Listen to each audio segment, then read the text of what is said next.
अस्सलामुअलैकुम व्यूअर्स। आज मैं आपको कंप्यूटर के एक सबसे पहले और बुनियादी प्रोग्राम के बारे में बताना चाहूँगा, यानी बायोस को एक्सप्लेन करना चाहूँगा। आपने देखा होगा कि दूसरे हार्डवेयर, ख़ासतौर पे रैम रोम प्रोसेसर के बारे में आपको काफ़ी वीडियोस मिलेंगी, लेकिन बायोस यानी कि बेसिक इनपुट आउटपुट सिस्टम के बारे में ना होने के बराबर में एक्सप्लेनेशन है, वीडियोस हैं। ये वो पहला और बुनियादी प्रोग्राम होता है जो कंप्यूटर को स्टार्ट करने में सबसे अहम और बुनियादी मरकज़ी किरदार अदा करता है। व्यूअर्स, जैसे ही हम कंप्यूटर के बटन को प्रेस करते हैं, कंप्यूटर के उस बटन को स्टार्ट करते हैं जिसके ज़रिए कंप्यूटर ऑन होता है और कंप्यूटर में करंट दौड़ना शुरू होता है, तो सबसे पहले ये प्रोग्राम जिसे बायोस कहा जाता है, जो कि कंप्यूटर की नॉन वोलेटाइल मेमोरी जिसे हम कह सकते हैं रोम में सेव होता है, पहले से ही प्री इंस्टॉल होता है, जिसे ओएस या ऑपरेटिंग सिस्टम इस्तेमाल करते हुए तमाम इनपुट आउटपुट डिवाइसेस और वो तमाम डिवाइसेस जो कि कंप्यूटर के साथ अटैच होती हैं उनको चेक करता है, और जैसे ही कंप्यूटर के साथ अटैच तमाम डिवाइसेस की मुकम्मल मालूमात ये इंफॉर्मेशन हासिल कर लेता है, वो कंप्यूटर को ऑन कर देता है।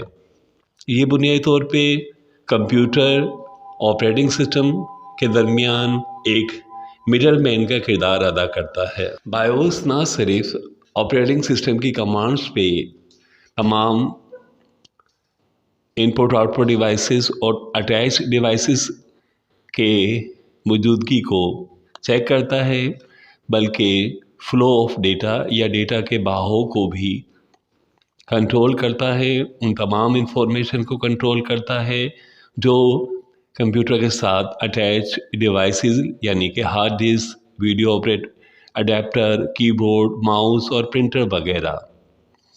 बायोस का जिसे हम कह सकते हैं सबसे पहले इस्तेमाल 1975 में अमेरिका के एक कंप्यूटर साइंसदान गैरी किलडेल ने शुरू किया।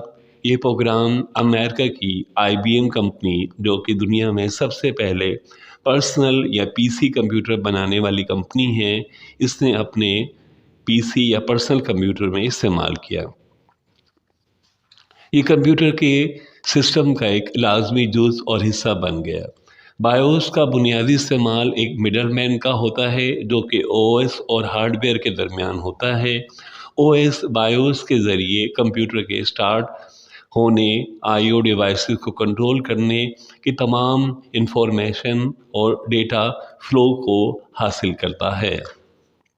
बायोस कंप्यूटर में एक फर्मवेयर की शक्ल में आता है जो रोम का हिस्सा होता है, और मदरबोर्ड या तो कंपनी की तरफ से OS के इंस्टॉल के साथ आता है, या आप जब खुद OS यानी कि विंडोज़ या कोई और दूसरा ऑपरेटिंग सिस्टम इंस्टॉल कर रहे हैं तो उसमें इंस्टॉलेशन से पहले आपको ये सारी सेटिंग करनी पड़ती है, और इसमें इनपुट आउटपुट डिवाइसेस और कंप्यूटर के पार्टीशन, हार्ड ड्राइव की मुख्तलिफ़ हिस्सों और मुख्तलिफ जितने भी अटैच डिवाइसेस होती हैं उनकी इंफॉर्मेशन, पोर्ट्स की इंफॉर्मेशन देनी पड़ती है। ये बुनियादी तौर पे 4 फंक्शन परफॉर्म करता है। सबसे पहले power on self test post. This test the hardware of computer before loading the OS, यानी कि ये सबसे पहले खुद चेक करता है कि तमाम हार्डवेयर अटैच है कंप्यूटर के OS को लोड करने से पहले। आप देखते होंगे कि जैसे ही हम कंप्यूटर का बटन प्रेस करते हैं, हमें एक ब्लैक स्क्रीन नज़र आती है जिस पे कंटिन्यूसली एक डेटा रीड हो रहा होता है, डेटा कंटिन्यू होता है। ये रोम का हिस्सा होता है, रीड ओनली मेमोरी होता है, यानी कि वो तमाम इंफॉर्मेशन जो तमाम हार्डवेयर के बारे में कंप्यूटर के साथ जो अटैच होते हैं उनकी इंफॉर्मेशन को रीड किया जाता है, और जैसे ही ये रीडिंग ख़त्म होती है ये ओएस को इशारा कर देता है ऑन करने का और आपका कंप्यूटर स्टार्ट हो जाता है। Second, boot strap loader, this locates the OS. ये वो अमल है जिसमें कंप्यूटर में ओएस ऑपरेटिंग सिस्टम को लोकेट किया जाता है कि वो हार्ड ड्राइव के किस पार्टीशन में सेव है, इंस्टॉल है, और उसे ऑन होने का इशारा किया जाता है। थर्ड में ये तमाम सॉफ्टवेयर ड्राइवर्स को चेक करता है।